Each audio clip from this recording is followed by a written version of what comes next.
10. Now auction prices for certain classic cars have gone through the roof in recent years. And for odd, I mean, you kind of understand, somebody to turn up with an Aston Martin or something. You imagine that to be expensive. But, things like Morris Marinas, for example, are quite valuable things now. Austin Allegros, because there aren't very many of them.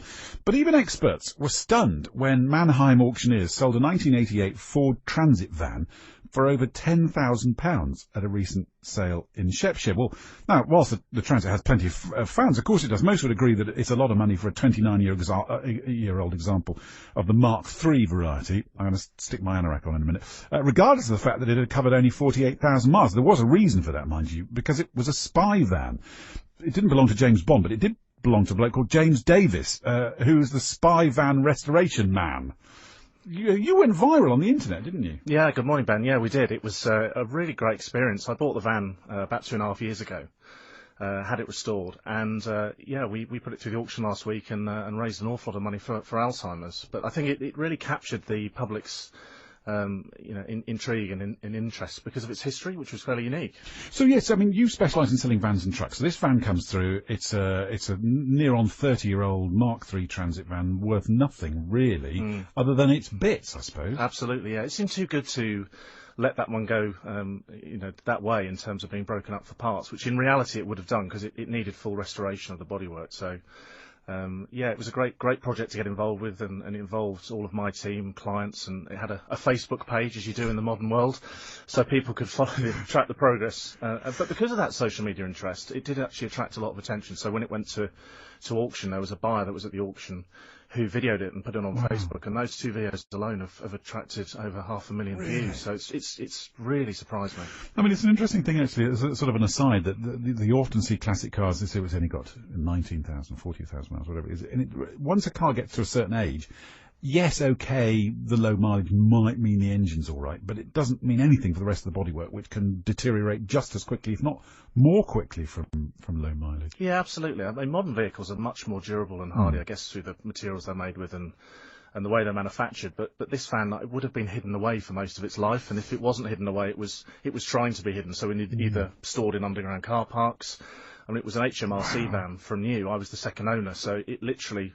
Who knows who it's surveyed and what work it's done. But it's interesting. I've had it at a couple of shows recently, and some people have come out of the woodwork and explained that some of their family members used to work for the organisation and kind of hinted at what it could have been used for. So again, it really captured people's imaginations. So what was it like inside? So it obviously looks like an ordinary van from the outside. That's the sort of the point. But what was it like inside? Yeah, so it had an awful lot of conversion work in the back. So interestingly enough, the converters' details were on a plaque in the rear. So I took it upon myself to Google them and rang them up.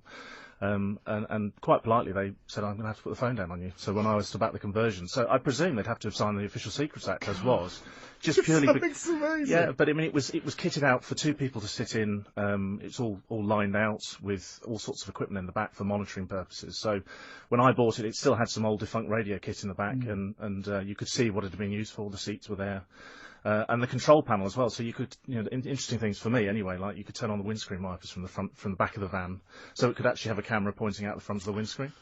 So, it's, I think because no one really knew its history and it had spent its life trying to hide away from everybody, actually taking it to shows and showing people, it's almost the side of life that you don't get to see or experience. And when it came to restoring the inside, presumably there weren't many details for you to go on, so did you have to make educated guesses or...? Yeah, absolutely. And again, there's no history as such of it. It was a covert vehicle, so yeah, I looked on eBay for some period video kit, which unsurprisingly isn't worth a lot of money at 30 years of age. So yeah, I managed to rig that all up. So it had a camera that faced out of the front, so you could see that image on a screen. But effectively, as I said, on a couple of shows, people would come up and point out various pieces and features of the van and talk about them. So. It was really interesting, really interesting. And what a fascinating thing that, I mean, as you say, if only it could talk, presumably parked on roadsides, watching some presumably quite scary people. Yeah, I guess it would have done, and that's perhaps most of its intrigue is around what it could have done and kind of who it could have helped prosecute if that was the case, if there was some ne'er-do-gooders, and maybe that's the case, but I think it was explained to me that it could actually have been left parked static without surveillance operatives in the rear, it could actually be remotely operated as well. So, again, the mind boggles really. But it operated, from the history I've got of it, all around the UK, so south east right up to Scotland. So. And had it been used up until quite recently, or had it been one of those things that gets parked in some store somewhere until somebody thinks we ought to get rid of that? I suspect it was probably parked in a store for about a year. I mean, it was regularly maintained, but I guess at some point a 30-year-old van becomes more noticeable than a 5-year-old van, which, from that perspective I think it had damage put onto it as well to make it look like a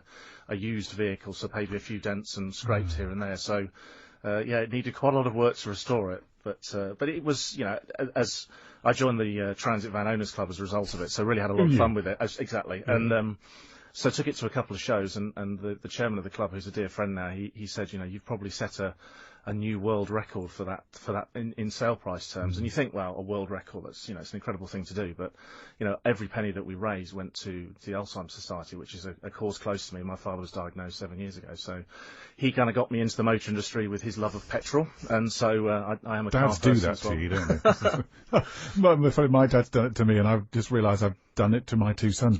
I think that is the most remarkable bit of this whole story. Is you've had a couple of years of good fun restoring it, showing it around the place, and you could have gone on with that, but you sold it, and all of the proceeds of that have gone to the Alzheimer's Society. I think ultimately, with a bit of extra fundraising, what, 13,000 odd? Yeah, it was. Yeah, wow. just short of that. So it's it's got its own Just Giving page as well as its Facebook page. But it's a really great, as I say, it was a great effort, and our clients are all very generous, in terms of supporting us.